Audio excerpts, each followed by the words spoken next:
All right, I think we are live. Let's see. Boom, we are live. So today we got a sub-2 deal.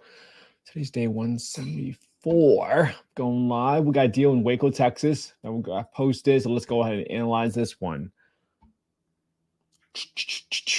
502 Campground Road in Waco, Texas. 76705. 3-bed, 1-bath, 1,200 square feet. Cool. $1,000 cash. The seller, $3,774.55, $8,787 in arrears, $4,000 for assignment. That's interesting. Great.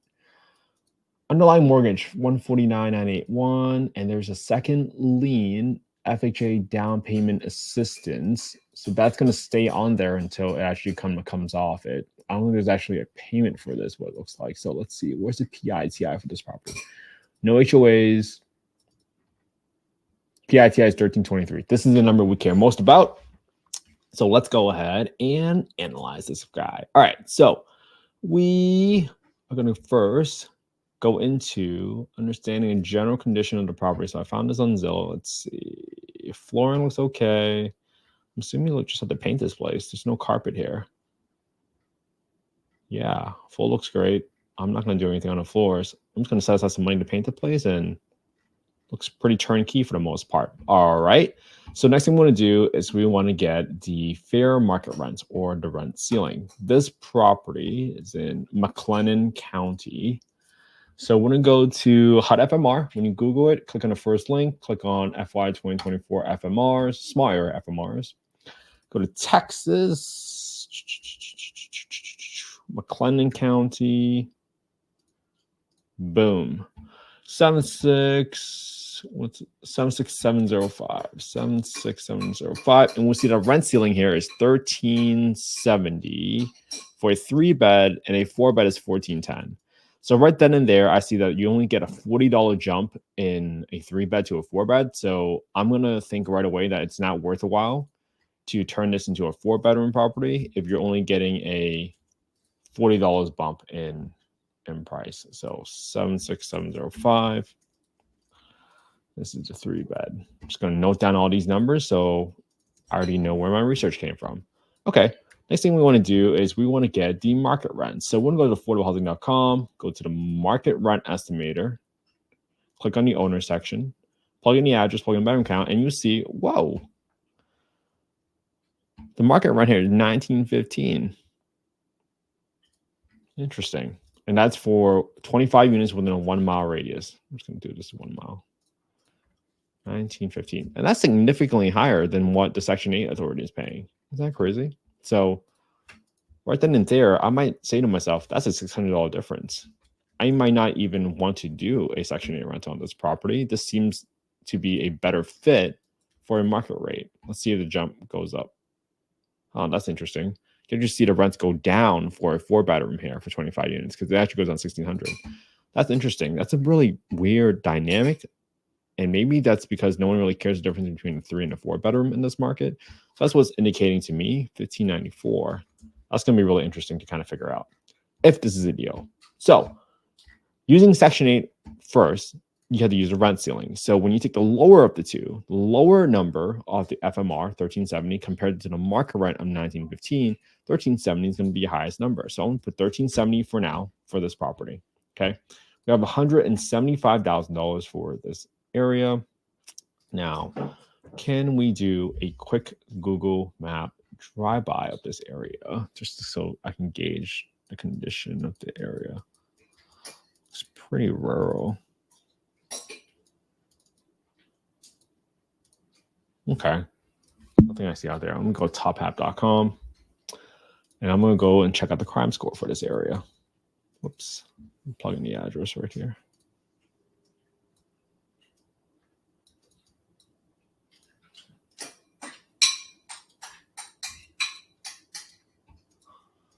Copy. Oops. All right. So it's not going to let me do that. I'm going to do this way.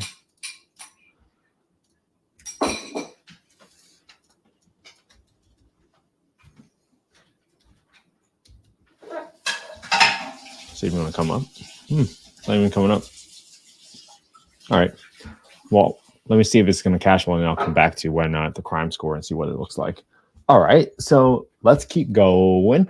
We're going to go ahead and plug in the rehab numbers here. So as we said, we're just going to set aside some money for the roof, $1,500 usually for the roof repair. I set aside $500 for some landscaping stuff, some upkeep outdoors while we get the property ready. $1,200 for painting at $3 a square foot. So that's my reserve right there. I'll probably replace one of the toilets with a high pressure flush toilet. That's just my personal preference. I'm going to set aside some money for termite issues just in case. And that gives me to about an $85 rehab just in case. That's not bad. All right. So let's plug in the rest of the details. So this property, I want to plug this in side by side. And for those of you that want to see it,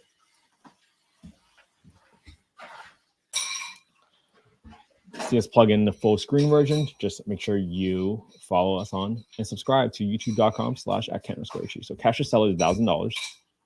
Cash to agent is going to 3774.55 plus a $4,000 assignment fee.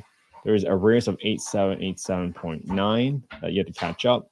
At 2.5% of closing costs on this property, $4,300 sounds about right, and got a renovation of $8,000.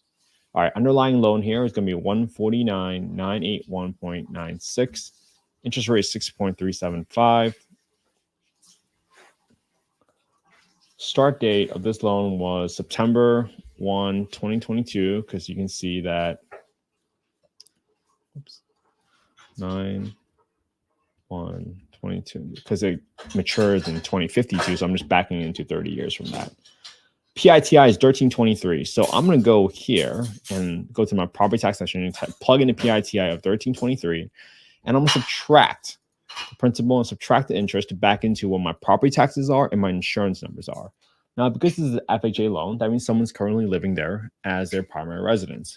In order for that to happen, we're going to put in an additional, let's say $25 to $35 for insurance costs, because you're going to move this into a rental property. So typically insurance is going to cost more for a rental property versus a traditional prime residence property. And if you guys need a quote for insurance, just make sure you check out my affiliate link on Steadily. Make sure you're comparing your coverage limits, apples to apples, not insurance advice, but I've seen savings on one of my insurance policies and no savings on an insurance policy. But hey, can't hurt to get a free quote, right? All right, 10% maintenance on this property. I got 8% for property manager. I might bump this up to 10% because Waco is a little bit smaller town, so I want to get the best property manager. I'm gonna leave this as 5% vacancy for now. There's no HOA, so I'm gonna leave that as 0.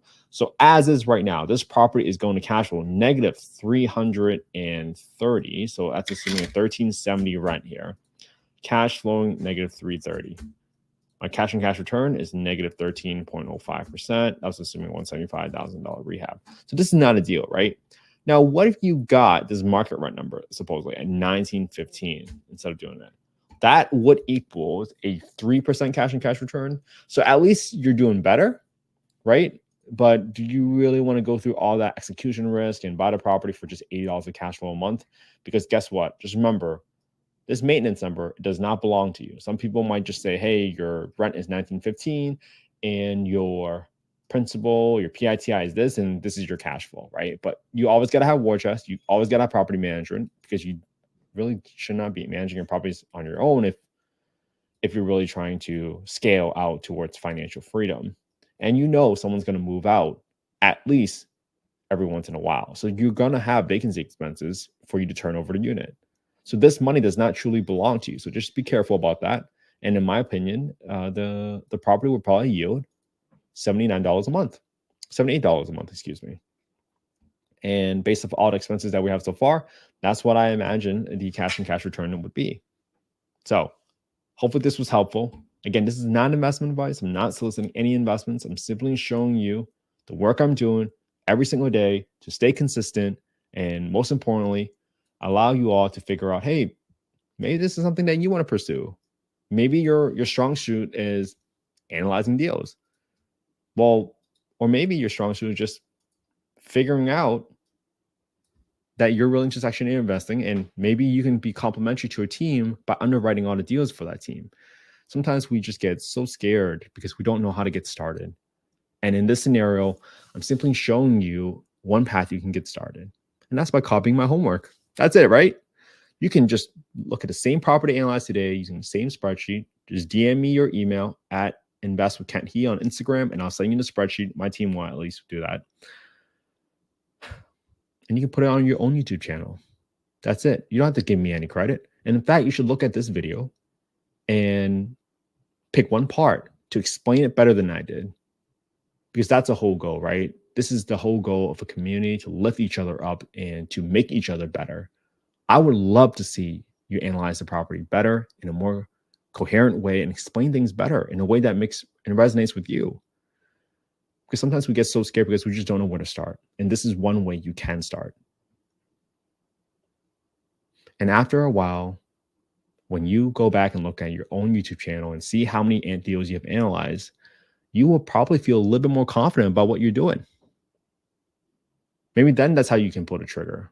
Because I used to have analysis paralysis all the time because I was so scared of losing money. But when you think about what your true worst case scenario is, and you're going after affordable housing rents where at least a portion of the rent is backed by the government and it's going to be paid on time every single month, but you feel a little bit more comfortable about it, to know what your floor is. And then when a partner asks you, hey, why do you think this is a deal? Well, you can say, I know this is a deal because I've looked at the past 174 deals and they were all not deals. That's how I know this is a deal. Sometimes learning how to spot a deal that isn't a deal is a much more valuable skill than just finding the deals only. Hey, Junior, thanks for joining, man. I really appreciate the comment about the consistency. Sometimes that's the hardest thing, but I hope you would join me in analyzing deals yourself, man. I think that'd be really cool. All right. Today's Friday. I'm heading up to Los Angeles for a meetup in downtown LA. I'm going to be at the Aspire conference tomorrow with the subto community. So if you're in Aspire, please reach out. Please find me. If you know anybody that's really interested in affordable housing or ground up construction development, because that's really my full-time focus, is building apartment buildings for workforce housing, bring them over to me or send them the podcast. And if you haven't seen our latest podcast, it's one on an affordable housing fund by Matt Simmons at Sim Capital. And if you really think about it, how do you truly scale and maximize your impact? Sometimes a fund model might be the way you want to pursue to create your own fund and build a team so that you can have everybody in the right spots, in the right roles, so that everybody does what gives them energy. This gives me energy. I love analyzing deals. Not everybody does.